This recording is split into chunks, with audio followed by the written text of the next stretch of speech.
Monsieur, votre mère est vivante. Je l'ai vue à l'asile. Ce n'est pas possible. Êtes-vous sûr? Une employée trembla en voyant un portrait et sans pouvoir se contenir dit « Monsieur, votre mère est vivante. Je l'ai vue à l'asile musique où je travaillais. » Et à partir de ce moment, la vie du millionnaire changea pour toujours. Avant de commencer l'histoire, musique, dites-nous d'où vous nous regardez. J'espère que vous apprécierez cette musique histoire. N'oubliez pas de vous abonner. Les notes du piano à queue résonnaient, créant une atmosphère dense. Maurice, musique de Beaumont, les yeux fixés sur les touches d'ivoire, laissait ses doigts se mouvoir musique par inertie, tandis que son esprit vagabondait parmi les souvenirs flous d'un passé qu'il croyait enterré pour toujours sous des couches de douleur et de résignation. Rosalie, la nouvelle employée arrivée quelques semaines auparavant avec des recommandations impeccables, entra dans la pièce, le visage défait et les mains serrant un chiffon de nettoyage, comme si c'était sa seule encre à la raison en cet instant crucial. Musique ses pas s'arrêtèrent brusquement près du piano, interrompant la mélodie. Maurice leva lentement les yeux, le regard fatigué d'un homme qui avait porté un deuil intérieur pendant trop d'années, et rencontra le regard larmoyant et terrifié de la femme qui se tenait devant lui, tremblant visiblement. « Monsieur Maurice, pardonnez mon audace et mon manque de contrôle, mais il y a quelque chose que Dieu ne me permet plus de taire, sinon mon âme sera damnée pour toujours dans l'enfer des lâches », s'exclama Rosalie d'une voix brisée par un sanglot qu'elle tentait en vain de réprimer devant son patron. Maurice se leva lentement, sentant la tension dans la pièce monter jusqu'à devenir presque irrespirable, et lui fit un geste doux de la main pour qu'elle se calme afin de pouvoir comprendre ses paroles précipitées. « Votre mère, Madame Mireille de Beaumont, elle ne repose pas en paix comme tout le monde dans cette maison, et dans cette ville, le croit aveuglément depuis si longtemps. » Lâcha Rosalie d'un coup, sentant les mots lui brûler la gorge en sortant. Maurice sentit un coup sec à l'estomac, un mélange de confusion et d'offense, car le souvenir de sa mère était sacré, et il ne permettait à personne de jouer avec sa mémoire de manière aussi cruelle. « De quoi parlez-vous, femme? Ma mère est décédée il y a 6 ans. J'ai moi-même assisté à sa veillée, » répondit Maurice d'une voix grave, qui tentait d'imposer l'ordre face au chaos émotionnel. « Non, monsieur, je vous jure sur la vie de mes enfants et sur la mémoire de mes ancêtres que votre mère est vivante, qu'elle respire et souffre dans ce même monde qu'il a oublié, » insista Rosalie en faisant un pas en avant, ignorant les barrières sociales qui la séparaient du maître de la demeure. « Je l'ai vu de mes propres yeux, je l'ai touché, je lui ai coiffé les cheveux et j'ai écouté ses prières chaque nuit à l'endroit où je travaillais avant de venir servir dans cette maison. » Maurice recula d'un pas, heurtant légèrement le bois du piano, sentant que le sol de marbre poli bougeait sous ses pieds comme si un tremblement de terre invisible secouait sa réalité. La conviction dans les yeux de Rosalie était absolue. Il n'y avait aucune trace de folie ni de malice, juste un désespoir authentique d'être cru et de libérer une vérité qui la tourmentait. « Dans quel endroit dites-vous l'avoir vue? Comment osez-vous dire une telle barbarie sans avoir de preuves ?» questionna Maurice, sentant que l'air lui manquait et que son cœur commençait à battre avec une force douloureuse contre ses côtes. « À l'asile, monsieur, à la clinique Saint-Michel. Cet endroit horrible où l'on enferme les gens pour que le monde oublie qu'ils existent, » répondit Rosalie rapidement, libérant le nom du lieu maudit qu'elle avait gardé en mémoire. « J'y travaillais à nettoyer les chambres des patients oubliés et elle était dans la chambre du fond du couloir, toujours à regarder par la fenêtre, en attendant que vous veniez la chercher. » Maurice sentit un bourdonnement dans les oreilles. Le nom de la clinique lui était douloureusement familier, car c'était le même endroit où sa mère était censée avoir passé ses derniers jours à suivre un traitement. Elle récitait votre nom toutes les nuits. Monsieur Maurice, elle disait que son fils jouait du piano comme les anges et qu'un jour il viendrait la sortir de cet enfermement injuste. Les paroles de l'employé étaient comme des poignards précis qui s'enfonçaient dans les souvenirs les plus douloureux de Maurice, réveillant des doutes qu'il avait endormis avec l'alcool et un travail excessif. À cet instant précis, le bruit de talons claquant avec un rythme posé et élégant sur les marches du grand escalier principal brisa l'intimité de la confession et apporta une nouvelle énergie à la pièce. Catherine de Beaumont, l'épouse de Maurice, descendait vêtue d'une robe blanche impeccable qui contrastait avec l'obscurité de l'après-midi pluvieuse, enveloppée d'un nuage de parfums coûteux et entêtants. Sa présence imposait toujours un silence respectueux dans la maison. Mais cette fois, ses yeux scrutaient la scène avec une acuité prédatrice, détectant instantanément que quelque chose d'inhabituel se passait dans son salon. « Qu'est-ce que tout ce tapage, mon chéri? On entend des cris jusqu'à l'étage, et tu sais combien je déteste le bruit inutile, » dit Catherine d'une voix douce et répétée, bien que ses yeux lançaient des avertissements à l'employé en pleurs. Maurice ne répondit pas immédiatement. Il continuait de regarder Rosalie, essayant de traiter l'information impossible qu'il venait de recevoir et la comparant à la version officielle des faits.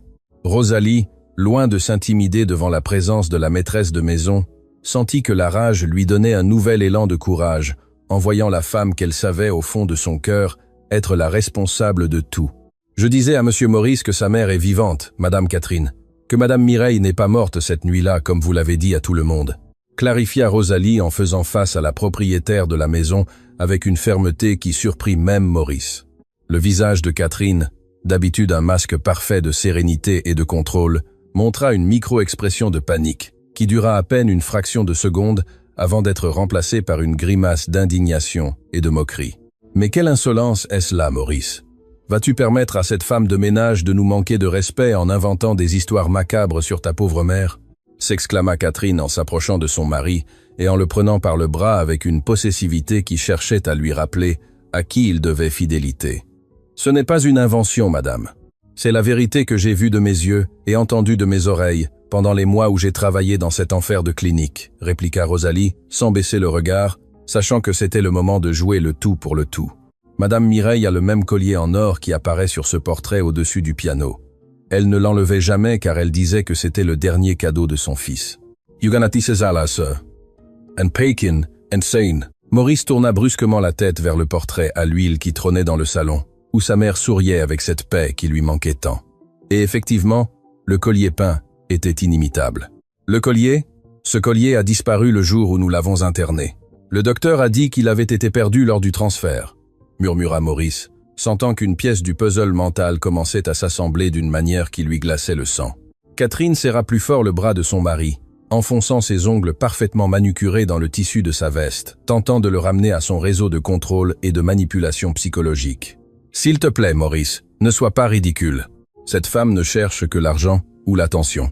C'est typique des gens sans éducation d'inventer des drames pour profiter des familles honnêtes, » siffla Catherine avec mépris, essayant de discréditer la témoin avant que ses paroles ne s'enracinent profondément. « Elle a sûrement vu une vieille folle qui ressemble à ta mère et a volé un collier bon marché. Tu ne peux pas croire au délire d'une servante. » Mais Maurice se dégagea doucement de l'étreinte de son épouse et fit un pas vers Rosalie, la regardant avec une intensité qui cherchait à déceler toute trace de mensonge dans ses gestes ou dans sa voix tremblante. « Quoi d'autre t'a-t-elle dit? Si c'est vrai que tu lui as parlé, dis-moi quelque chose que seule ma mère pourrait savoir, quelque chose que personne d'autre au monde ne connaîtrait. » exigea Maurice d'une voix rauque, désespéré d'obtenir une preuve qui confirmerait ou écarterait la folie. Rosalie essuya ses larmes du revers de la main et respira profondément, cherchant dans sa mémoire les conversations murmurées dans l'obscurité de la chambre 217. « Elle m'a raconté la berceuse, monsieur, celle que vous chantez quand vous faisiez des cauchemars étant enfant et ne pouviez pas dormir à cause de la peur du noir, » commença Rosalie d'une voix douce. « Elle m'a dit que les paroles parlaient d'un bateau d'argent qui naviguait dans les nuages et que le capitaine, c'était vous, cherchant des étoiles pour les lui offrir. Marcaringmenta, Marisi Desalia. » Maurice sentit ses genoux flancher et dut s'appuyer sur le piano pour ne pas tomber au sol, car cette chanson était un secret intime entre mère et fils qu'il n'avait jamais partagé avec personne, pas même avec Catherine. Les larmes commencèrent à s'accumuler dans les yeux de l'homme, brisant la barrière de froideur qu'il avait construite pendant des années pour survivre à l'absence de sa mère. Catherine observa la réaction de son mari et sut que le terrain devenait dangereux. Elle décida donc de changer de tactique, passant de l'indignation à la fausse préoccupation médicale. « Mon amour, tu es très perturbé.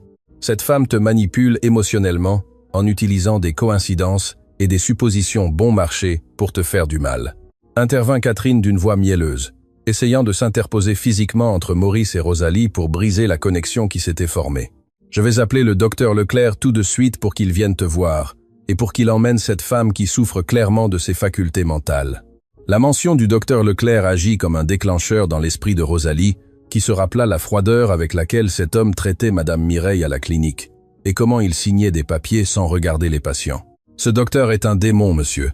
Il savait parfaitement que votre mère était saine et encaissait des enveloppes d'argent pour la garder enfermée et silencieuse, » cria Rosalie, désignant accusatoirement le vide, comme si le médecin était présent dans la pièce. Maurice leva la main, demandant le silence absolu. Son esprit était un tourbillon d'émotions contradictoires, mais le doute s'était déjà installé de manière irréversible dans son cœur. « Ça suffit toutes les deux. J'ai besoin de silence pour réfléchir et traiter tout ce qui se passe dans ma propre maison, ordonna Maurice avec une autorité qu'il n'avait pas exercée depuis longtemps. Surprenant Catherine qui recula, offensée. Rosalie, va dans ta chambre et ne sors pas avant que je t'appelle. Je ne veux pas que tu en parles avec les autres domestiques. L'employé acquiesça humblement, sachant qu'elle avait semé la graine de la vérité et qu'il dépendait maintenant de la conscience du patron que cette graine germe ou meure. Catherine tenta de protester, arguant qu'il devait la licencier immédiatement, mais un regard glacial de Maurice l'arrêta net, gelant les mots sur ses lèvres peintes de rouge. Quand Rosalie quitta la pièce, le silence retomba sur le salon, mais cette fois ce n'était pas un silence de paix, mais un silence chargé de soupçons et de questions sans réponse. Maurice se tourna vers son épouse, l'observant comme une étrangère, remarquant pour la première fois la rigidité de sa posture et la peur à peine dissimulée dans ses yeux clairs. « Pourquoi le docteur Leclerc ne m'a-t-il jamais laissé voir le corps de ma mère avant l'enterrement, Catherine ?» demanda Maurice avec un calme terrifiant qui fit déglutir son épouse avec difficulté. « Tu sais, chérie, c'était pour ton bien. L'infarctus l'avait beaucoup abîmée, et il voulait que tu te souviennes d'elle telle qu'elle était de son vivant, belle et sereine, » répondit-elle, récitant l'excuse qui avait fonctionné pendant des années. Mais cette fois, les mots sonnaient creux, faux, comme une pièce de plomb qui tombe sur une table de verre, révélant son manque de valeur. Maurice se dirigea vers la fenêtre et regarda la pluie, se rappelant la phrase que Rosalie avait mentionnée sur le bateau d'argent et les nuages. « Ma mère disait toujours que le mensonge a les jambes courtes et que la vérité, même tardive, arrive toujours pour réclamer sa dette avec intérêt », murmura Maurice pour lui-même, sentant la colère commencer à remplacer la tristesse en lui. Catherine s'approcha discrètement par derrière et posa ses mains sur les épaules de son mari, tentant un massage relaxant qui, par le passé, fonctionnait toujours pour dissiper ses doutes. « Tu es stressé par le travail, mon amour. Demain, tout cela te semblera un cauchemar ridicule provoqué par une employée rancunière, » murmura-t-elle près de son oreille. Maurice se tendit au contact, ressentant une répulsion physique qu'il n'avait jamais éprouvée auparavant envers la femme avec qui il partageait sa vie et son lit. Il s'écarta brusquement et se dirigea vers la sortie du salon, laissant Catherine seule avec son reflet dans le miroir et avec la peur croissante que son empire de mensonges était sur le point de s'effondrer. Cette nuit-là, le manoir de Beaumont fut plongé dans une obscurité inquiète où personne ne put trouver le vrai sommeil, chacun prisonnier de ses propres pensées et peurs. Maurice s'enferma dans son bureau, entouré de vieux albums de photos et de documents légaux, cherchant toute incohérence qu'il aurait pu ignorer dans sa douleur. Catherine, dans sa chambre, passait des appels frénétiques à voix basse, se rongeant les ongles et allant et venant comme un animal en cage qui presse le danger. Rosalie priait dans sa petite chambre de service, serrant un chapelet usé entre ses mains, demandant à Dieu de donner à M. Maurice la force d'affronter ce qui s'annonçait. Et dehors, la pluie continuait de tomber, lavant le monde extérieur, tandis qu'à l'intérieur de la maison, la saleté morale commençait à remonter à la surface. Maurice trouva dans un tiroir oublié un vieil agenda de sa mère, où elle notait ses pensées et ses préoccupations avant d'être internée, et il commença à lire avec avidité, cherchant des indices. Les lettres tremblantes des dernières pages parlaient de peur, de se sentir observé dans sa propre maison et de la méfiance que lui inspirait la nouvelle épouse de son fils. « Elle me regarde comme si j'étais une gêne à éliminer, et je crains que mon fils ne soit trop aveuglé par l'amour pour le voir », lut Maurice à voix haute, sentant les larmes couler sur ses joues en reconnaissant l'écriture de sa mère. Le doute se transforma en certitude, et la certitude en un besoin impérieux d'action, de découvrir ce qui s'était réellement passé derrière les murs de cette clinique. Pendant ce temps, Catherine brûlait des papiers dans la cheminée de sa chambre, observant les flammes consumées des reçus et des notes qui pourraient l'incriminer si quelqu'un décidait d'enquêter à fond. Son visage illuminé par le feu ne montrait aucun repentir, mais une détermination froide à protéger son statut et son confort à tout prix, même si elle devait détruire quiconque se mettait en travers de son chemin. Elle ne savait pas que le destin avait déjà jeté les dés et que le jeu avait changé, cessant d'être la joueuse maîtresse pour devenir la proie de ses propres actions. L'aube arriva, lente et grise, trouvant Maurice habillé et prêt à sortir, une détermination d'acier brillant dans ses yeux rougis par l'insomnie. Il ne se reposerait pas tant qu'il n'aurait pas trouvé la vérité, même si cette vérité détruisait tout ce qu'il croyait savoir sur sa vie, son mariage et sa propre identité de fils. L'histoire de la tragédie avait commencé bien avant cette nuit pluvieuse, les jours ensoleillés où le manoir de Beaumont résonnait encore des rires sincères et de l'autorité bienveillante de Madame Mireille. Elle avait bâti l'empire familial avec son défunt mari, brique par brique, et gouvernait sa maison avec un mélange de fermeté et d'amour inconditionnel qui maintenait la famille unie. Maurice était sa fierté, un homme éduqué et sensible qui avait hérité de son talent pour les affaires, mais aussi de son cœur tendre, une qualité que Mireille craignait être sa perte. L'arrivée de Catherine Torres dans la vie de Maurice fut comme un vent glacial qui entre par une fenêtre mal fermée, subtil au début, mais capable de geler toute l'ambiance avec le temps. Catherine, issue d'une famille noble déchue, vit en Maurice non seulement un époux, mais la clé maîtresse pour retrouver le statut social et économique qu'elle croyait mériter de droit de naissance. Dès le premier jour où Catherine posa le pied dans le manoir en tant que fiancée de Maurice, une guerre silencieuse et non déclarée s'instaura entre elle et la matriarche de la famille, camouflée sous des sourires polis et des compliments vides. Mireille, avec son intuition aiguisée par les années, perçut immédiatement l'ambition démesurée dans les yeux de sa future belle-fille et le manque de chaleur authentique dans ses gestes envers Maurice. « Cette femme t'aime, mon fils, mais elle s'aime plus elle-même et ce que tu représentes », l'avait averti Mireille un après-midi dans le jardin pendant qu'elle taillait les rosiers. Maurice, aveuglé par l'amour et la beauté éblouissante de Catherine, rejeta les préoccupations de sa mère comme de la jalousie naturelle de celle qui craint d'être supplantée dans le cœur de son fils. Le mariage fut célébré avec une opulence démesurée, organisée presque entièrement par Catherine, qui s'assura que chaque détail criait l'argent et le pouvoir à tout vent. Une fois installée dans la maison en tant que Madame de Beaumont, Catherine commença une campagne systématique et lente pour isoler Maurice de l'influence de sa mère, utilisant la manipulation émotionnelle comme arme principale. Elle se plaignait subtilement que Mireille était intrusive, qu'elle critiquait sa façon de s'habiller ou de tenir la maison, se faisant toujours la victime aux yeux de son mari. « Je veux juste que nous soyons une famille moderne, Maurice. Mais ta mère s'accroche aux vieilles coutumes et me fait sentir que cette maison ne sera jamais la mienne. » pleurait Catherine dans l'intimité de la chambre. Maurice, tiraillé entre l'amour pour sa mère et le désir de plaire à son épouse, commença à céder du terrain, demandant à Mireille d'être plus flexible et de se retirer peu à peu des décisions domestiques. Mireille, par amour pour son fils et pour éviter des conflits majeurs, accepta de prendre du recul, sans savoir que chaque concession était un clou de plus dans son propre cercueil. La situation empira drastiquement à la naissance de Valérie, la première et unique petite fille. Mireille déversa tout son amour sur l'enfant, ce qui éveilla une jalousie maladive chez Catherine. La grand-mère passait des heures à chanter pour le bébé, à lui apprendre à prier et à lui raconter des histoires de famille, créant un lien que Catherine ressentait comme une menace directe à son autorité maternelle. « Je ne veux pas que tu la gâtes avec tes vieilles idées, Maurice. Ta mère est obsédée par la petite et ne me laisse pas de place pour être mère, » argumentait Catherine, commençant à insinuer que l'aïeul perdait le sens de la réalité.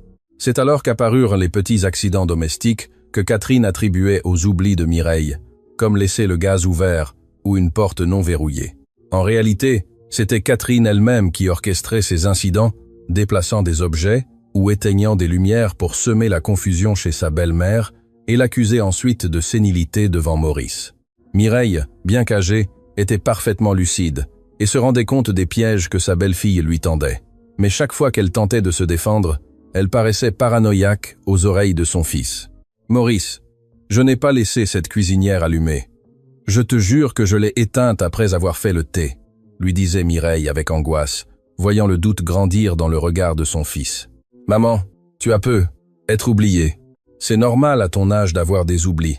Ne t'inquiète pas, » répondait-il avec condescendance, répétant les mots que Catherine lui murmurait la nuit. La frustration de Mireille grandissait de jour en jour, en voyant sa parole perdre de sa valeur face aux mensonges parfaitement construits de sa belle-fille, se sentant de plus en plus acculée dans sa propre maison. Catherine profitait de chaque dîner de famille pour souligner les supposées erreurs de Mireille, la regardant avec une fausse compassion qui humiliait l'aïeul plus que n'importe quelle insulte directe. Le coup de grâce dans cette phase du plan de Catherine fut l'introduction du docteur Ernest Leclerc dans le cercle familial, présenté comme un ami occasionnel et une éminence médicale. Leclerc était un homme ambitieux et sans scrupules, avec des dettes de jeu qui le rendaient vulnérable et disposé à vendre son éthique professionnelle au plus offrant. Catherine le rencontra lors d'un événement caritatif et identifia rapidement en lui le complice parfait pour son plan de se débarrasser de la vieille gênante sans se salir les mains directement. « Ma belle-mère va très mal, docteur. Nous avons besoin d'un avis professionnel discret pour aider mon mari à accepter la réalité, » lui dit Catherine lors de leur première rencontre privée, glissant une épaisse enveloppe dans la poche du médecin. Leclerc comprit le message instantanément et commença à visiter fréquemment le manoir, observant Mireille avec des yeux cliniques et notant des symptômes inexistants dans son carnet en cuir. Leclerc gagna la confiance de Maurice, se montrant compréhensif et inquiet, utilisant des termes médicaux complexes pour expliquer des comportements normaux de la vieillesse comme des signes de démence grave. « Maurice, le cerveau de ta mère se détériore plus vite que nous ne le pensions. Ces oublis ne sont que la pointe de l'iceberg d'une condition neurodégénérative », décréta le docteur un après-midi dans le bureau. Maurice, effrayé et sans connaissance médicale pour réfuter le diagnostic, commença à voir sa mère non plus comme la femme forte qu'il avait élevée, mais comme une patiente fragile qui avait besoin d'une surveillance constante. Mireille tenta de parler seule à son fils, de l'avertir de l'étrange alliance entre son épouse et le médecin, mais ses paroles furent interprétées comme des délires de persécution typiques de sa maladie. La solitude de Mireille devint absolue dans sa propre maison, entourée de domestiques qui n'osaient pas parler et d'une famille qui la regardait avec pitié ou mépris. Catherine commença à restreindre l'accès de Mireille à la petite Valérie, alléguant que l'aïeule pourrait être dangereuse pour l'enfant dans un moment de confusion mentale. Cela brisa le cœur de Mireille, qui passait les après-midi à pleurer dans sa chambre, écoutant les rires de sa petite fille dans le jardin sans pouvoir s'approcher d'elle. « C'est pour ta sécurité, maman. Comprends que tu n'es pas bien », lui disait Maurice le cœur brisé, répétant le scénario que Catherine et Leclerc avaient écrit pour lui.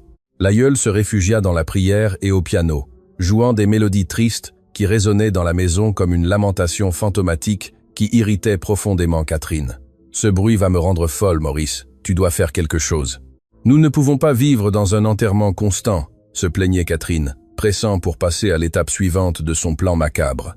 Une nuit, Catherine mit en scène l'incident définitif, brisa un vase précieux dans le salon et se fit quelques égratignures sur le bras, criant pour réveiller toute la maison. Quand Maurice arriva en courant, il trouva Catherine en larmes sur le sol et Mireille debout près d'elle, confuse par le bruit et la scène. « Il m'a attaqué, Maurice. Ta mère m'a attaqué parce qu'elle dit que je lui ai volé sa maison », cria Catherine, en désignant l'aïeul qui la regardait avec horreur et incrédulité. « Je n'ai rien fait, mon fils. Je suis descendu parce que j'ai entendu un bruit. Elle était déjà au sol, » se défendit Mireille. Mais les preuves circonstancielles et la performance de Catherine furent trop convaincantes. Maurice, horrifié et croyant que sa mère avait perdu tout contrôle de ses actes, prit la décision qui marquerait sa vie d'une culpabilité éternelle. Ils appelèrent immédiatement le docteur. Leclerc, qui arriva avec une ambulance privée et un ordre d'internement déjà préparé, comme s'il avait attendu l'appel. « C'est une crise psychotique agressive, Maurice. Il n'est plus sûr qu'elle reste à la maison. Elle a besoin d'être contenue et d'un traitement spécialisé », affirma le médecin, tandis que 2 infirmiers maintenaient Mireille. L'aïeule ne cria pas et ne lutta pas physiquement. Elle regarda seulement son fils dans les yeux avec une déception si profonde qu'elle lui glaça l'âme. « Ne les laissez pas m'emmener, mon fils. Je ne suis pas folle, c'est elle qui ment », murmura Mireille tandis qu'on la sortait de la maison qu'elle avait elle-même construite.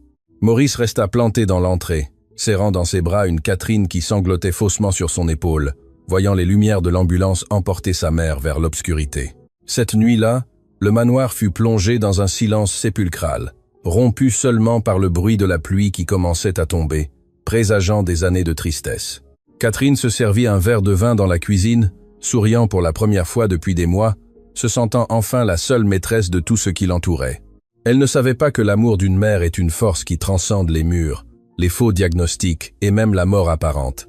Maurice monta dans la chambre de sa mère, maintenant vide, et s'assit sur son lit, humant le parfum de lavande qui imprégnait encore les oreillers, ressentant la première pointe d'un doute qui mettrait des années à fleurir. Ainsi commença l'exil de Mireille et le règne de terreur psychologique de Catherine, cimenté sur la trahison la plus douloureuse qu'un fils puisse commettre envers sa mère. L'ancienne domesticité fut progressivement licenciée dans les semaines suivantes, remplacée par un nouveau personnel qui ne connaissait pas l'histoire et n'avait aucune loyauté envers la matriarche. Catherine voulait effacer toute trace de Mireille, redécorant la maison, changeant les meubles et rangeant les portraits dans le grenier sombre et poussiéreux. Mais la maison avait une mémoire, et chaque recoin, chaque craquement du bois et chaque rayon de lumière rappelait la femme qui avait été injustement expulsée. Pendant ce temps, à la clinique Saint-Michel, Mireille se réveillait dans une chambre blanche et nue, comprenant que son combat venait de commencer et que sa foi serait sa seule arme. Le transfert à la clinique Saint-Michel fut le début d'un cauchemar bureaucratique et médical, méticuleusement conçu pour dépouiller Madame Mireille de son identité et de sa dignité humaine.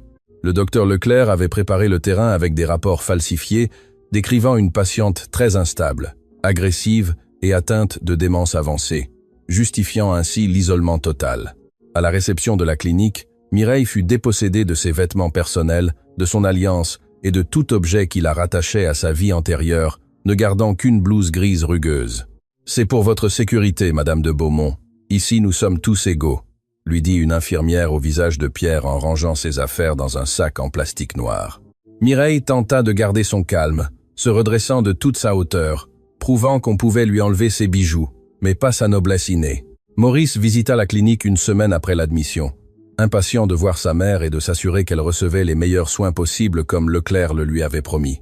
Cependant, la rencontre fut soigneusement orchestrée par le médecin, et Catherine pour être un désastre émotionnel qui confirmerait le faux diagnostic. Avant la visite, Leclerc ordonna d'administrer à Mireille une forte dose de sédatifs puissants, la laissant dans un état de léthargie et de confusion, balbutiant des mots incohérents. Lorsque Maurice entra dans la pièce, il vit sa mère le regard perdu, bavant légèrement et ne le reconnaissant pas instantanément, ce qui lui brisa le cœur en 1000 morceaux. « Maman, c'est moi, Maurice. Je suis venu te voir », lui dit-il en lui prenant la main flasque, espérant voir l'éclat habituel dans ses yeux intelligents. Mireille, luttant contre le brouillard chimique qui obscurcissait son esprit, réussit à fixer son regard sur son fils et tenta de parler. Mais sa langue lui semblait lourde et maladroite dans sa bouche. « Sors-moi, piège !» Elle parvint à articuler avec un effort titanesque. Mais pour Maurice, ce ne furent que des sons gutturaux et des phrases sans sens. Leclerc, présent dans la pièce comme un gardien sinistre, posa une main compatissante sur l'épaule de Maurice et secoua tristement la tête. « Je suis vraiment désolé, Maurice. La maladie progresse rapidement. Son esprit est très détérioré et parfois la réalité se mêle à ses hallucinations paranoïaques, » expliqua le docteur d'une voix douce. Maurice quitta la chambre en pleurant, convaincu que sa mère n'était plus là, qu'il ne restait qu'une coquille vide, ce qui facilita la tâche à Catherine pour le convaincre de ne pas revenir si souvent, afin de ne pas souffrir inutilement. Au fil des mois, les visites de Maurice devinrent plus sporadiques, toujours manipulées par Catherine, qui inventait des engagements sociaux ou des crises de travail pour le tenir éloigné de la clinique. Pendant ce temps, Mireille apprit à faire semblant de prendre les pilules en les cachant sous sa langue pour les recracher ensuite quand les infirmières ne regardaient pas, retrouvant peu à peu sa lucidité. L'esprit clair, elle comprit l'ampleur de la conspiration contre elle et réalisa que crier ou se rebeller ne servirait qu'à lui faire augmenter la dose ou à l'attacher au lit. Elle décida d'adopter une stratégie de silence et d'observation, devenant la patiente modèle, calme et coopérative, tout en analysant les routines du lieu, cherchant une faille par où s'échapper ou communiquer. Elle découvrit que Leclerc ne la retenait pas seulement elle injustement, mais qu'il y avait d'autres patients dont les familles payaient pour les garder cachés du monde. Catherine, de son côté, consolidait son pouvoir dans le manoir et sur les comptes bancaires de la famille, utilisant la signature de Maurice pour détourner des fonds censés aller aux soins de Mireille. Elle payait des sommes exorbitantes à la clinique, mais une grande partie de cet argent retournait dans les poches de Leclerc et de Catherine elle-même via des sociétés écrans. C'était une affaire lucrative. Elle se débarrassait de sa belle-mère, et en plus s'enrichissait aux dépens de la maladie de l'aïeul, tout cela sous le nez de son mari déprimé. Les rares fois où Maurice s'interrogeait sur les dépenses, Catherine lui montrait des factures médicales gonflées et lui rappelait que pour ta mère, le mieux, quel qu'en soit le coût. La culpabilité de Maurice était le carburant qui faisait fonctionner toute la machinerie des mensonges, et Catherine savait exactement comment attiser ce feu quand il menaçait de s'éteindre. À la clinique, Mireille commença à écrire des lettres désespérées sur des morceaux de papier toilette ou des serviettes qu'elle parvenait à voler, adressées à son fils, à de vieux amis, à quiconque pourrait l'aider. Elle tenta de soudoyer un aide-soignant pour qu'il fasse passer une lettre, mais l'employé, craignant de perdre son emploi, ou pire, remit la note directement à Leclerc. La punition fut sévère. Mireille fut transférée dans une chambre d'isolement sans fenêtre pendant une semaine dans l'obscurité totale pour qu'elle réfléchisse à sa conduite manipulatrice. Dans cette obscurité, Mireille fut sur le point de craquer, mais l'image de son fils et de sa petite-fille Valérie lui donnait la force de continuer à respirer et à résister à la folie qui menaçait de la dévorer. « Je ne leur donnerai pas le plaisir de me rendre folle, vraiment. Je sortirai d'ici, et je leur montrerai qui est Mireille de Beaumont. » Elle se promettait à elle-même dans la solitude de sa cellule. C'est après cet isolement qu'arriva Rosalie pour travailler à la clinique. Une jeune femme naïve, mais au bon cœur qui avait besoin d'argent pour subvenir aux besoins de sa famille. Rosalie fut affectée à l'aile des patients difficiles, où se trouvait Mireille. Et dès le premier jour, elle remarqua quelque chose de différent chez l'aïeul de la chambre 217. Contrairement aux autres patients qui criaient ou regardaient dans le vide, Mireille la salua avec éducation et une dignité qui ne correspondait pas à son dossier clinique de démence sévère. « Bonjour ma fille. Merci de nettoyer ma chambre. Ce doit être un travail difficile, » lui dit Mireille un matin, surprenant Rosalie par la clarté de sa voix et de son regard.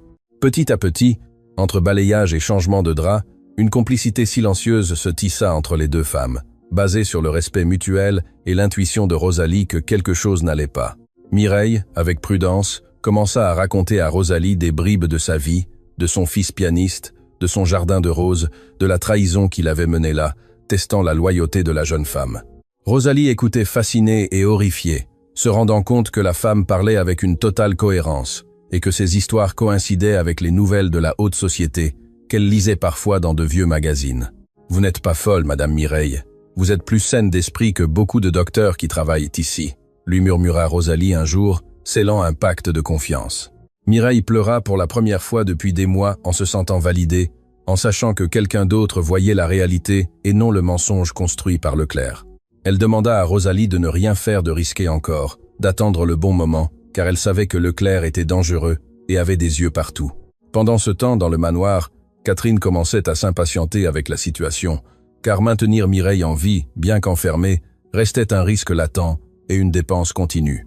Lors d'une réunion secrète avec Leclerc dans un café discret de la ville, elle lui exposa la nécessité d'une solution finale qui clôturerait le chapitre pour toujours. « Combien de temps cela va-t-il durer, Ernest ?»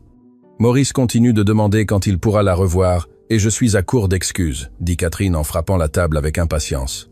Leclerc, avide mais lâche face à l'idée d'un meurtre direct, proposa un plan alternatif, simuler la mort de Mireille et la transférer dans un endroit encore plus éloigné et moins cher. Nous pouvons dire qu'elle est morte d'une crise cardiaque, nous donnons un faux corps, ou nous fermons le cercueil, et je me charge de la déplacer dans une résidence clandestine à la campagne où personne ne la cherchera, suggéra le médecin avec un sourire maléfique. Catherine accepta le plan avec une froideur effrayante, voyant dans cette proposition la libération définitive de son fantôme et la consolidation totale de sa victoire.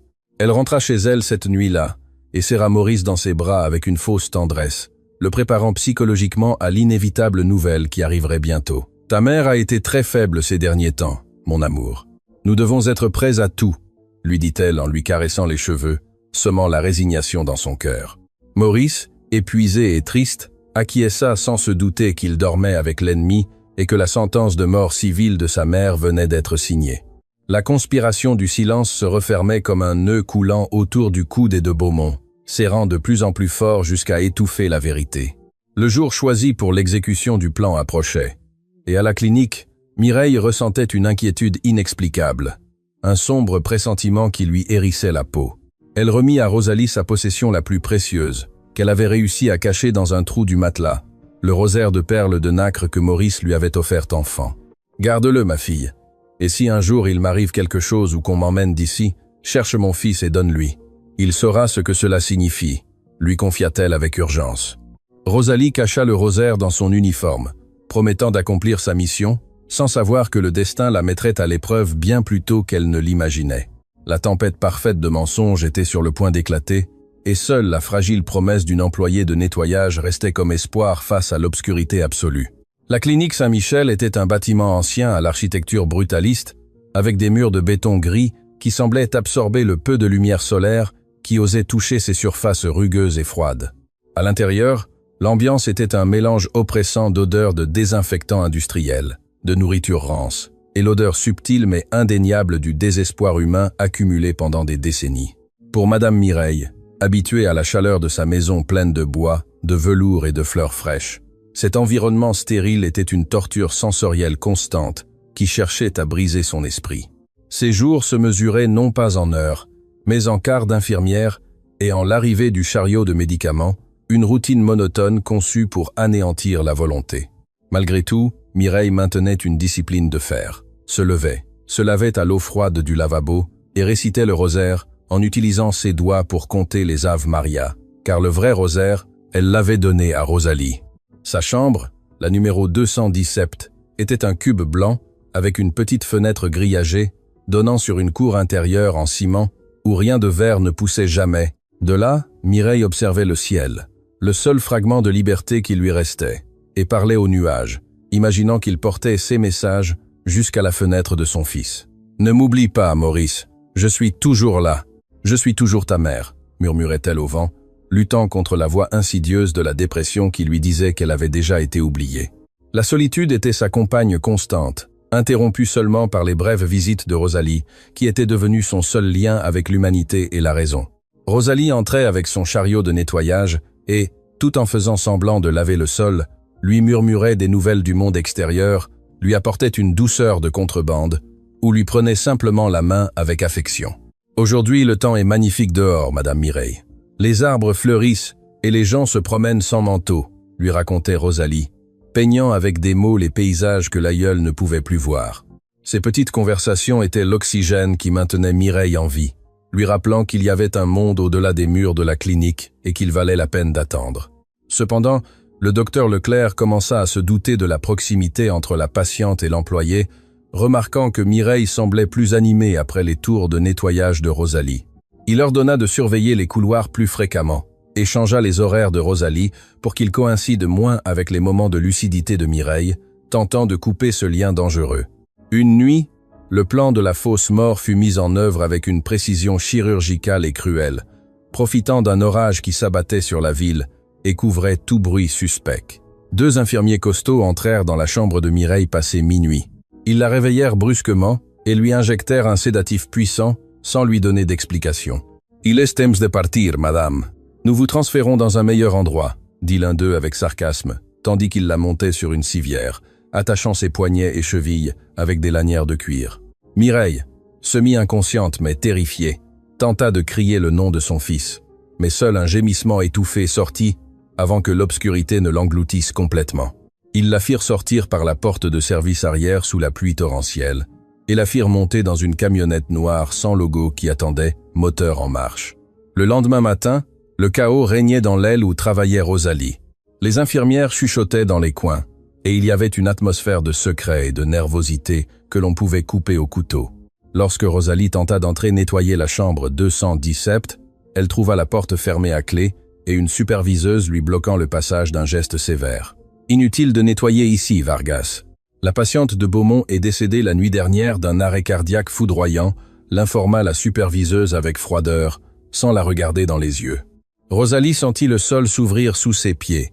Le seau d'eau lui glissa des mains et tomba avec fracas, répandant le liquide savonneux dans tout le couloir. « Ce n'est pas possible. Hier, elle allait parfaitement bien. J'ai parlé avec elle, et elle était forte », s'exclama Rosalie, oubliant un instant sa position et le danger qu'elle courait en remettant en question l'autorité. « Taisez-vous et nettoyez ce désordre. Si vous voulez garder votre emploi, les vieux meurent. C'est la vie », lui lança la superviseuse, la menaçant d'un doigt accusateur avant de s'éloigner en claquant des talons dans le couloir. Rosalie, tremblante et pleurant en silence, rangea le désordre, mais son cœur lui criait que c'était un mensonge, que Madame Mireille n'était pas morte, qu'on l'avait emmenée. Cette même après-midi, décidée à trouver des réponses, Rosalie se faufila jusqu'au bureau de l'administration, profitant du changement d'équipe, et entendit une conversation derrière la porte entr'ouverte. C'était la voix inimitable du docteur, Leclerc parlant au téléphone. « Oui, tout s'est parfaitement déroulé, monsieur de Beaumont. Le colis est en route pour Sainte-Lucie. Personne ne se doute de rien. Oui, le certificat de décès est déjà signé. » En entendant cela, Rosalie dut se couvrir la bouche pour ne pas crier d'horreur. Ses pires soupçons se confirmaient. Madame Mireille avait été kidnappée et effacée de la carte avec la complicité de sa propre belle-fille. Elle savait que rester là était dangereux, que si l'on découvrait ce qu'elle savait, elle pourrait subir un accident fatal. Mais elle savait aussi qu'elle ne pouvait pas abandonner son amie à son sort. Elle décida de démissionner ce même jour, prétextant des problèmes familiaux urgents pour pouvoir se déplacer librement et chercher un moyen de joindre Maurice de Beaumont. Elle quitta la clinique Saint-Michel, le rosaire de nacre serré contre sa poitrine, jurant devant la façade grise du bâtiment qu'elle reviendrait pour rendre justice. Pendant ce temps, la camionnette noire transportait Mireille à des kilomètres de distance vers une zone rurale et isolée, à la périphérie d'Orléans, où se trouvait la résidence Sainte-Lucie. Cet endroit n'était pas une clinique, mais un dépôt de personnes indésirables, Une vieille demeure décrépite cachée entre des eucalyptus, gérée par des gens sans licence médicale ni scrupules. Au réveil, Mireille se retrouva dans une pièce encore plus petite et humide, avec des taches de moisissure au plafond et des barreaux rouillés à l'unique fenêtre. Une femme corpulente et à l'air rude entra la voir. « Bienvenue dans votre nouveau foyer, grand-mère. Ici, on ne pose pas de questions et on ne dérange pas. Si vous êtes sage, vous mangerez. Sinon, vous aurez faim. Yesistama furidomen, yefasistama furito. Leka, atanistama furito. » Mireille comprit avec terreur qu'elle avait descendu un échelon de plus en enfer. Mais en elle, une flamme d'indignation s'alluma avec plus de force que jamais. À la clinique Saint-Michel, le docteur Leclerc effaçait méticuleusement l'historique de Mireille, détruisant les notes d'infirmière et altérant les registres pour que tout corresponde à la version officielle de la mort naturelle. Il se sentait intouchable, un dieu qui décidait qui vivait et qui mourait socialement, soutenu par l'argent inépuisable de Catherine de Beaumont. Il ne comptait pas sur le fait que la loyauté d'une simple femme de ménage et l'amour d'une mère étaient des forces qui ne pouvaient être quantifiées ni contrôlées par des pots de vin ou des menaces. La clinique retrouva sa routine de silence et de sédatifs, engloutissant les cris d'autres oubliés. Mais le fantôme de l'injustice commise contre Mireille resta imprégné dans les murs. Rosalie, désormais hors du système, commença sa propre enquête, demandant discrètement dans les environs, gardant des coupures de journaux sur la mort de Mireille et observant le manoir de Beaumont de loin. Elle savait qu'elle ne pouvait pas simplement sonner et raconter son histoire sans preuve. On la prendrait pour une folle ou une extorqueuse, et elle finirait en prison. Elle avait besoin d'un plan. Elle avait besoin d'entrer dans la maison, de gagner la confiance de Maurice et de trouver le moment précis pour porter le coup au mensonge. Des années d'attente passèrent, à travailler dans d'autres maisons, à économiser et à prier, mais jamais, pas un seul jour. Rosalie n'oublia la promesse faite dans la chambre 217. Mireille, dans son enfermement à Sainte-Lucie, vieillissait physiquement. Ses cheveux devinrent complètement blancs et sa peau se ridait comme du parchemin. Mais son esprit restait aiguisé, priant, et se souvenant de chaque détail de sa vie antérieure. Elle s'accrochait au souvenir de la musique de piano de son fils, fredonnant les mélodies à voix basse pour ne pas oublier qui elle était et d'où elle venait. « Je suis Mireille de Beaumont, mère de Maurice, grand-mère de Valérie, et je suis vivante », répétait-elle comme un mantra chaque matin en ouvrant les yeux. L'étreinte froide du système corrompu n'avait pas réussi à geler son cœur, qui continuait de battre au rythme d'une espérance tenace et indestructible. Le matin où Maurice reçut l'appel annonçant la mort de sa mère, le soleil brillait avec une ironie cruelle sur la ville, illuminant un jour qui pour lui se transformerait en la nuit la plus sombre de son âme. La voix du docteur Leclerc au bout du fil sonnait professionnelle et faussement contrite, récitant les mots qu'il avait répétés devant le miroir. « Je suis profondément désolé, Maurice. Nous avons fait tout notre possible. » Mais son cœur s'est simplement arrêté pendant son sommeil. Maurice sentit que le combiné pesait une tonne et que les mots du médecin parvenaient à son cerveau avec un retard, amorti par une couche d'incrédulité et une douleur aiguë. Il raccrocha sans dire au revoir et resta là, fixant le vide, sentant qu'une partie fondamentale de sa propre existence se détachait et tombait dans l'abîme. Catherine apparut sur la scène avec le timing parfait d'une actrice consommée, déjà vêtue d'une robe de chambre en soie noire, comme si elle avait anticipé le deuil, ou peu, être simplement parce que le noir allait bien à sa silhouette. « Que s'est-il passé, mon amour? Tu es pâle comme un linge ?» demanda-t-elle avec une préoccupation feinte, s'approchant pour l'embrasser avant qu'il ne puisse même articuler la nouvelle. « Elle est partie, Catherine. Ma mère est morte seule dans cet endroit horrible, et je n'étais pas là pour lui tenir la main. » sanglota Maurice, s'effondrant dans les bras de son épouse, cherchant du réconfort auprès de la même personne qui avait provoqué son malheur. Catherine dissimula un sourire triomphant sur l'épaule de son mari, lui caressant le dos et lui murmurant des mots de réconfort vide. « Elle a enfin reposé, ma vie. Elle souffrait beaucoup.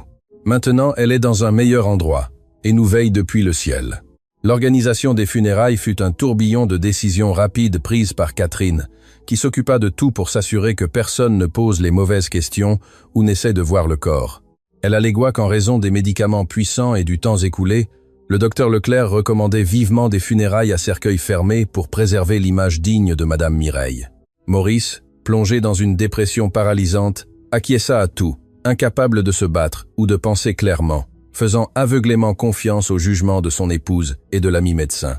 Le manoir fut rempli de couronnes de fleurs blanches, d'amis de la haute société qui venaient accomplir le protocole et de murmures hypocrites sur la bonne femme que la défunte avait été. Le jour de la veillée, le salon principal se transforma en chapelle ardente, avec le cercueil d'acajou poli au centre, entouré de cierges qui vacillaient, projetant des ombres dansantes sur les murs.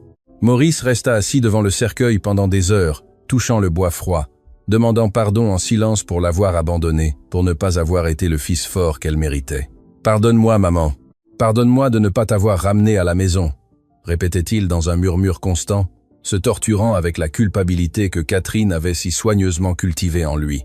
À l'intérieur du cercueil, il n'y avait aucun corps, seulement des sacs de sable et des pierres du poids équivalent, une moquerie macabre qui passait inaperçue aux yeux larmoyants des endeuillés.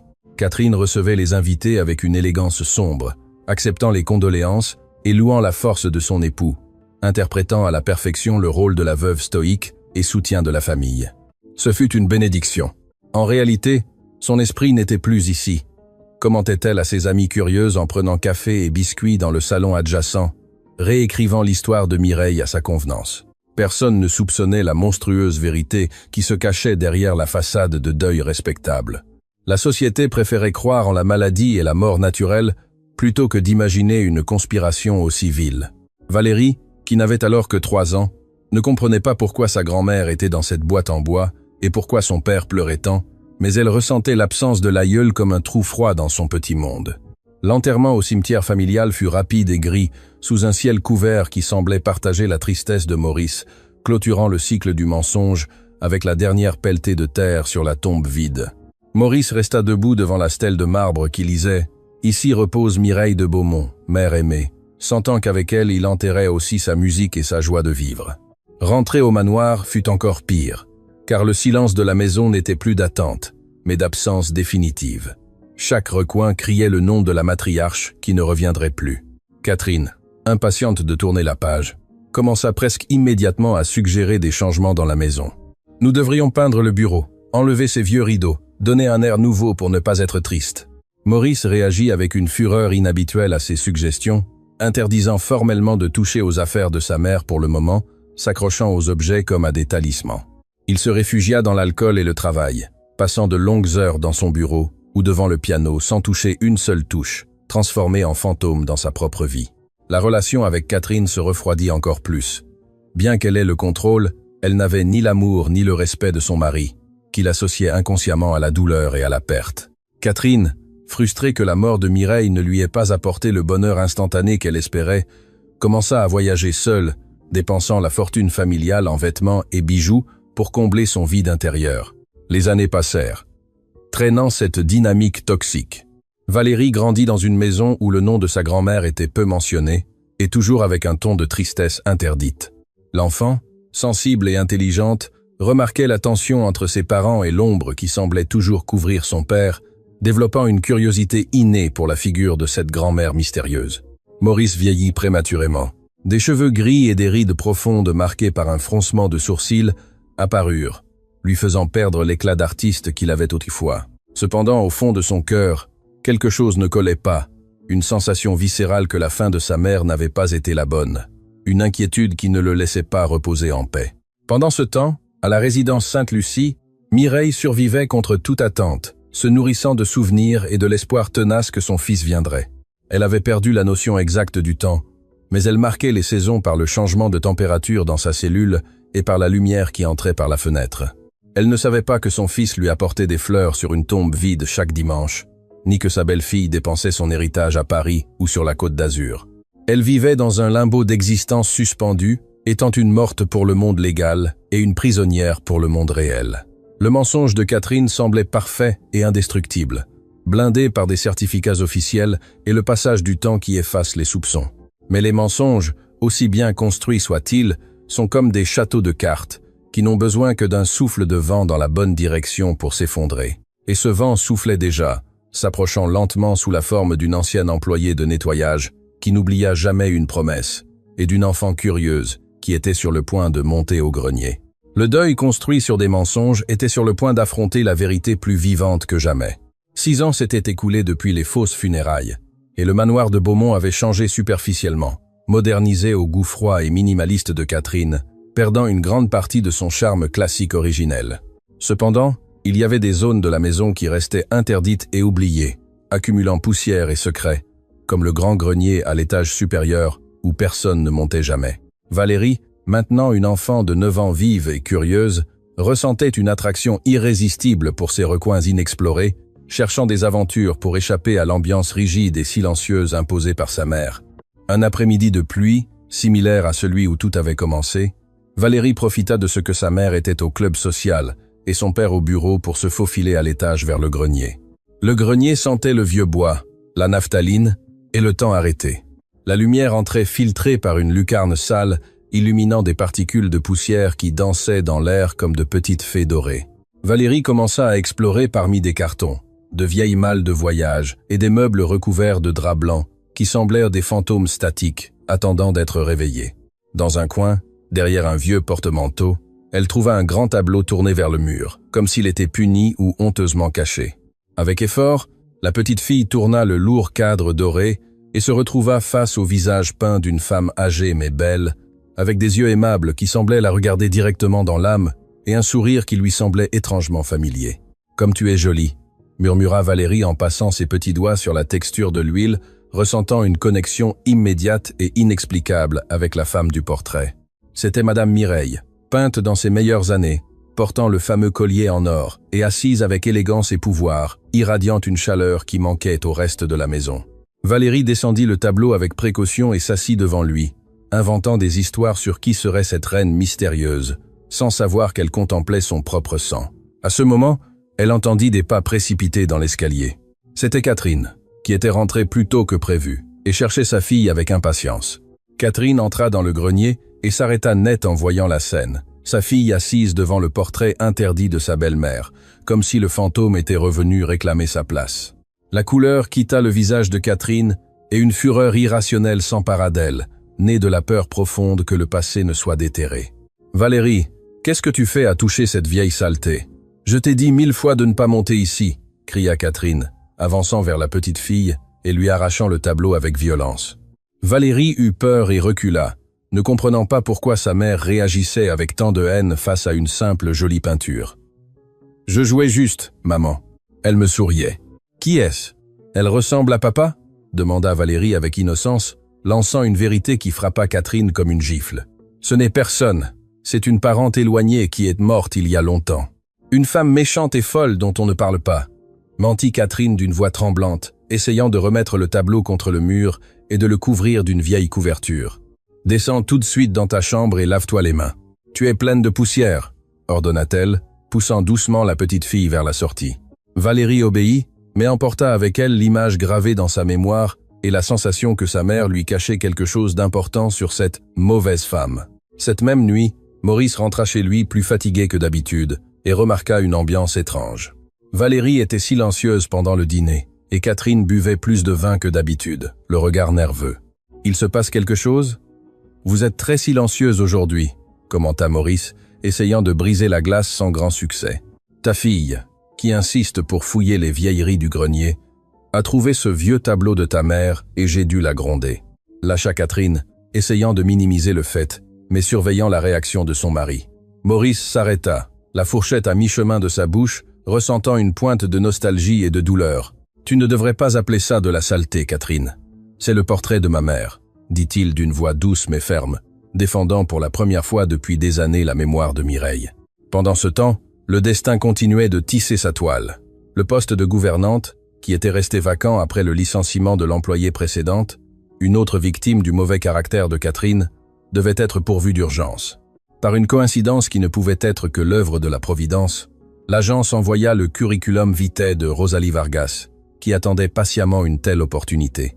Maurice, en examinant les papiers sans y prêter beaucoup d'attention, approuva l'embauche en se basant sur les excellentes références falsifiées que Rosalie avait obtenues avec l'aide d'amis. Ainsi, la femme qui détenait la clé de la vérité était sur le point de franchir à nouveau le seuil du manoir, cette fois de l'intérieur.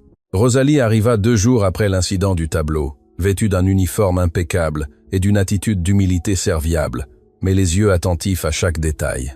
En entrant dans le salon principal, elle sentit un frisson en reconnaissant les meubles, l'odeur et l'énergie de la maison que Madame Mireille lui avait tant de fois décrite dans ses histoires. « Bienvenue », J'espère que vous serez efficace et discrète. Je n'aime pas les commérages ni la lenteur, lui avertit Catherine lors de leur première entrevue. Sans reconnaître en cette femme âgée la jeune femme qui avait travaillé à la clinique des années auparavant, Rosalie acquiesça en baissant la tête pour cacher l'éclat de défi dans ses yeux. « Oui, madame, je serai une tombe. » Pendant ces premiers jours, Rosalie se consacra à nettoyer et à observer, gagnant la confiance de Valérie avec des biscuits et des contes et étudiant les horaires de Maurice et Catherine. C'est en nettoyant le bureau de Maurice qu'elle trouva, semi-caché derrière des livres, une petite photo de madame Mireille, qu'il gardait en secret.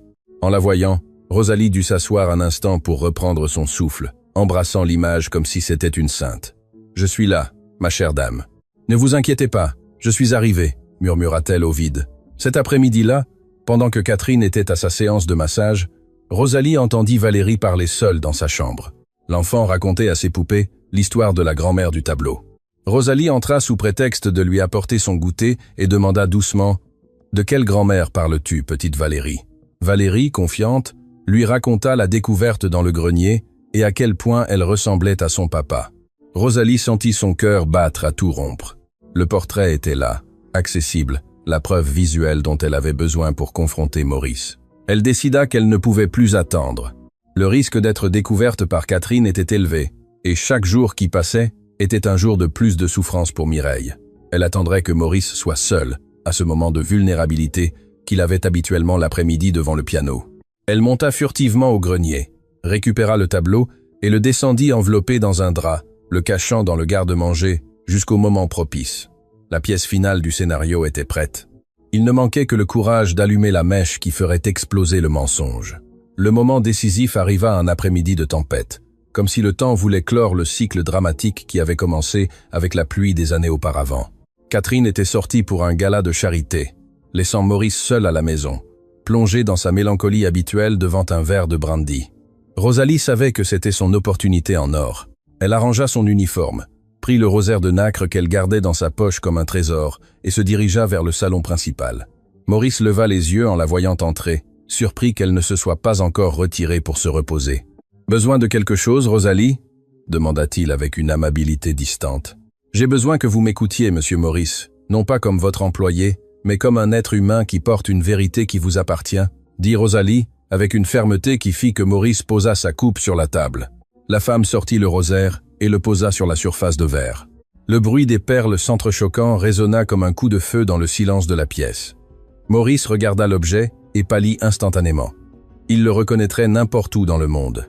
C'était le rosaire de sa première communion, celui que sa mère portait toujours avec elle. « D'où as-tu ça? L'as-tu volé ?»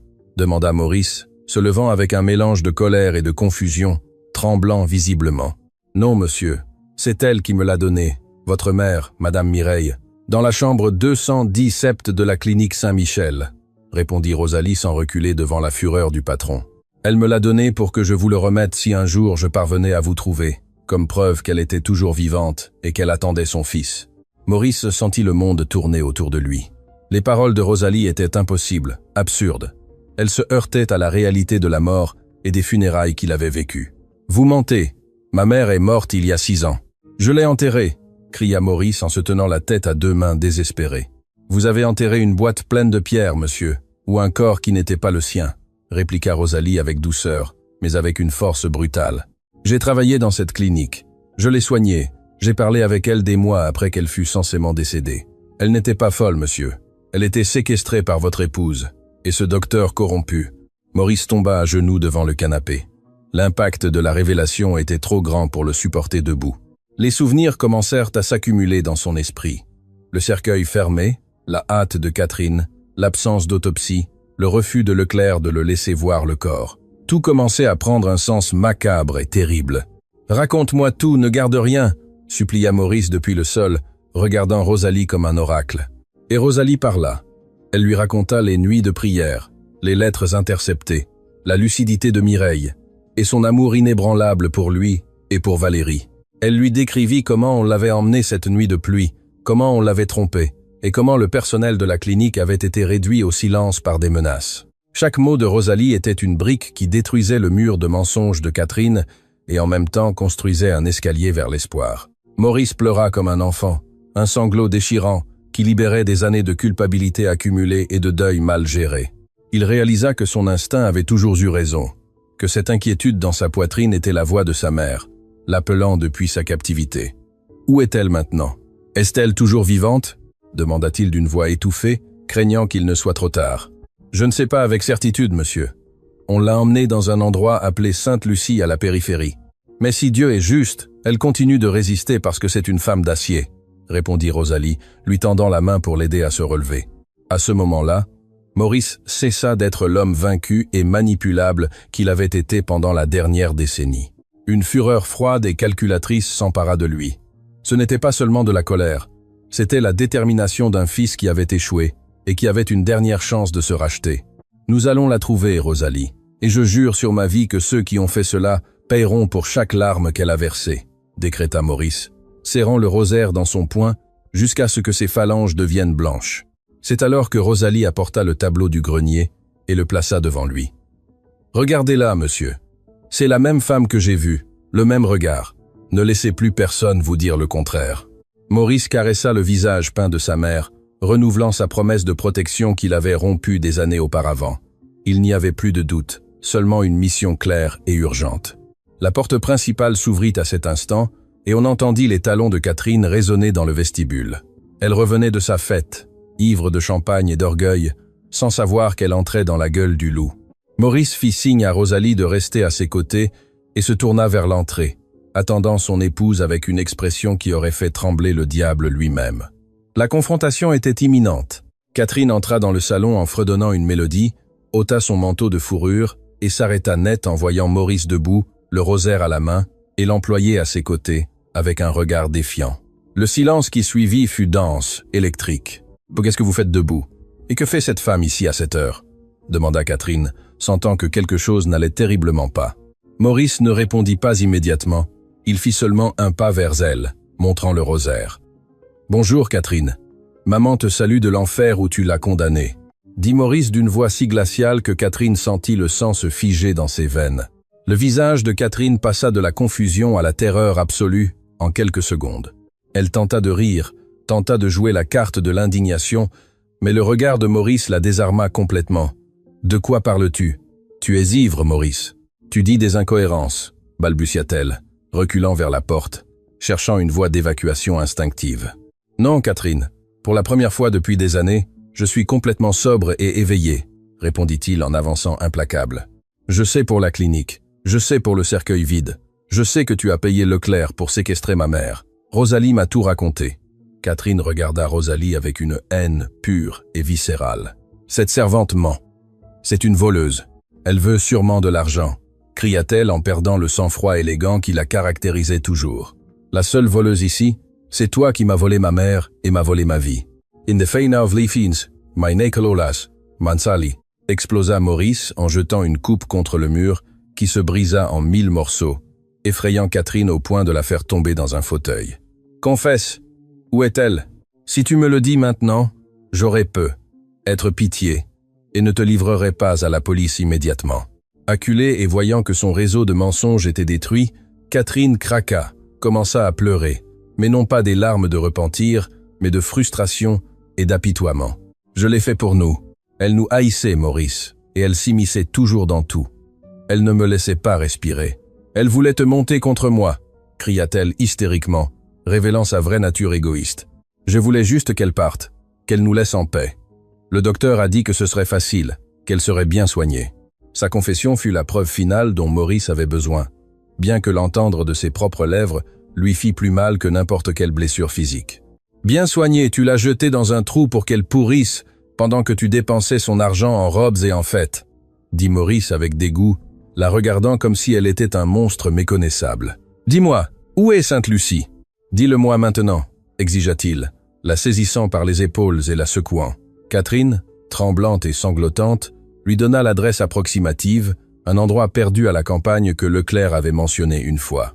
Maurice la lâcha avec répulsion, comme si la toucher lui salissait les mains. « Va dans ta chambre et ne sors pas.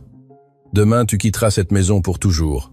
Et si tu tentes de fuir avant que la police n'arrive, je te chercherai jusque sous les pierres, » l'avertit Maurice. Catherine courut à l'étage, s'enfermant dans sa chambre, sachant que son règne était terminé et que sa vie de luxe s'était évanouie. Maurice ne perdit pas de temps. Il appela un détective privé de confiance, Julien Mercier, et lui demanda de réunir une équipe pour aller à Sainte-Lucie cette même nuit. Il ne ferait pas confiance à la police locale qui pouvait être achetée par Leclerc. Il devait le faire lui-même. Rosalie prépara du café et de la nourriture pour le voyage, montrant une force admirable. « Je vous accompagne, monsieur. Elle aura besoin d'un visage ami quand nous la trouverons, » dit-elle. Et Maurice acquiesça, reconnaissant que sans cette femme, sa mère serait toujours perdue. Ils partirent à l'aube sous la pluie qui ne cessait pas, roulant à toute vitesse sur des routes secondaires boueuses, guidés par l'espoir et le désespoir.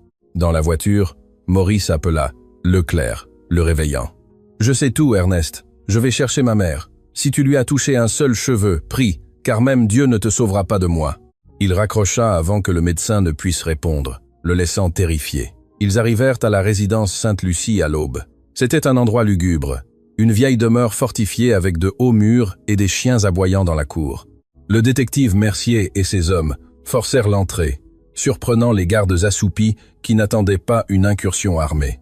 Maurice entra en courant, criant le nom de sa mère, ouvrant les portes des chambres où des personnes âgées vivaient dans des conditions déplorables, sales et affamées. La réalité du lieu était pire que ce qu'il avait imaginé. C'était un camp de concentration pour personnes âgées indésirables. Finalement, dans une chambre du dernier étage, il trouva une porte fermée à clé. Le détective la brisa d'un coup de pied. Là, assise sur une vieille chaise devant la fenêtre, enveloppée dans des couvertures déchirées, se trouvait Madame Mireille. Elle se tourna lentement, en entendant le bruit. Ses yeux étaient fatigués et son corps fragile. Mais en voyant Maurice, une lumière s'alluma dans son regard. « Maurice, c'est toi mon fils ?» demanda-t-elle d'une voix tremblante, comme si elle craignait de rêver.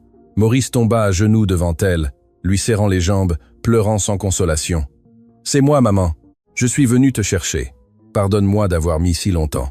Pardonne-moi. » Mireille lui caressa la tête de ses mains osseuses, souriant d'une paix infinie. « Je savais que tu viendrais, mon enfant. Je n'ai jamais perdu la foi. L'amour trouve toujours le chemin du retour. » Rosalie entra derrière, pleurant également, et Mireille lui tendit la main. « Merci, ma fille. Merci d'avoir tenu ta promesse. » Dans cette étreinte à trois, le rideau de fer qui les avait séparés s'effondra pour toujours. Le retour au manoir de Beaumont fut un événement presque mystique. Le soleil se leva juste au moment où la voiture franchissait le portail principal, illuminant la façade comme si la maison elle-même célébrait le retour de sa légitime propriétaire. Catherine s'était enfuie pendant la nuit, n'emportant que ce qui tenait dans une valise et laissant derrière elle une note pleine d'excuses pathétiques que Maurice déchira sans lire. Peu importait où elle se trouvait, la justice la rattraperait tôt ou tard. Mais pour l'instant, la seule chose qui importait était de guérir. Le personnel domestique, en voyant Madame Mireille descendre de la voiture, resta paralysé. Certains firent le signe de croix, croyant voir un fantôme.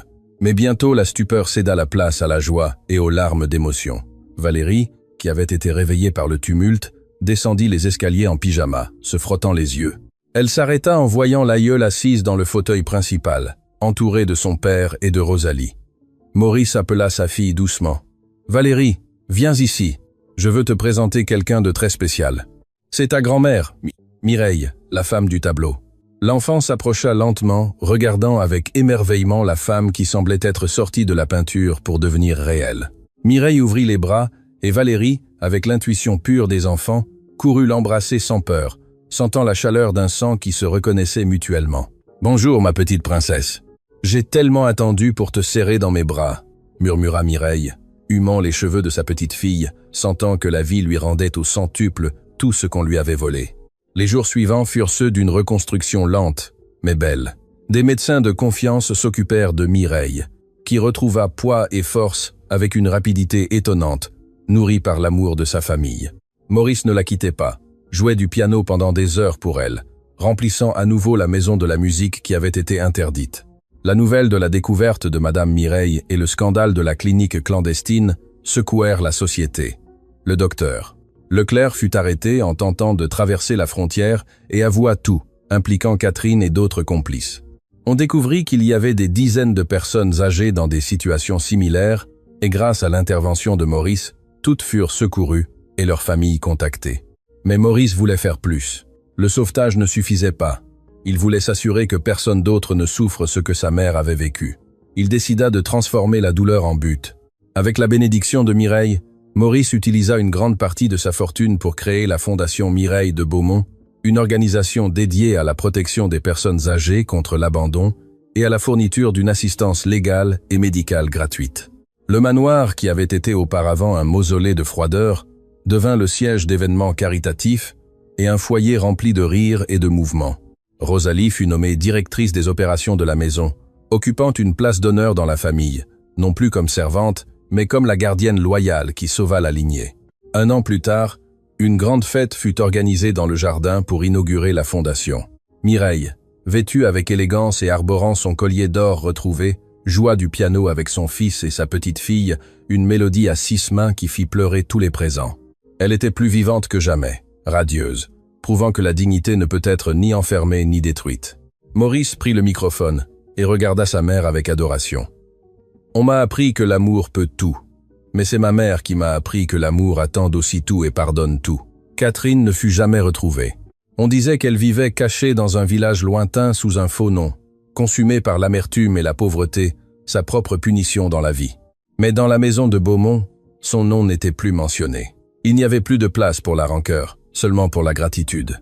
Valérie grandissait en apprenant de sa grand-mère la force de caractère et la bonté, devenant une jeune femme merveilleuse qui continuerait l'héritage. Un après-midi tranquille, Mireille et Rosalie s'assirent sur le porche pour regarder le coucher de soleil comme 2 vieilles amies qui avaient survécu à la guerre. « Ça en valait la peine, Rosalie ?» demanda Mireille en regardant l'horizon orange. « Chaque seconde, madame, chaque seconde », répondit Rosalie avec un sourire serein.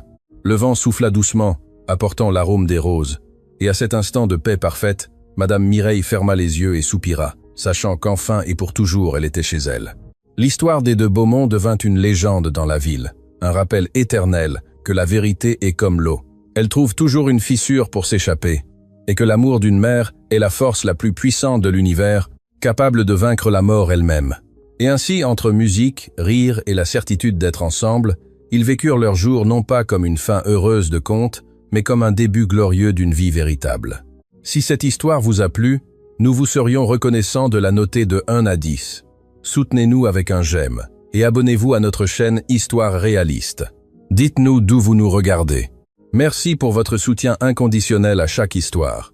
Bénédiction pour vous et votre famille.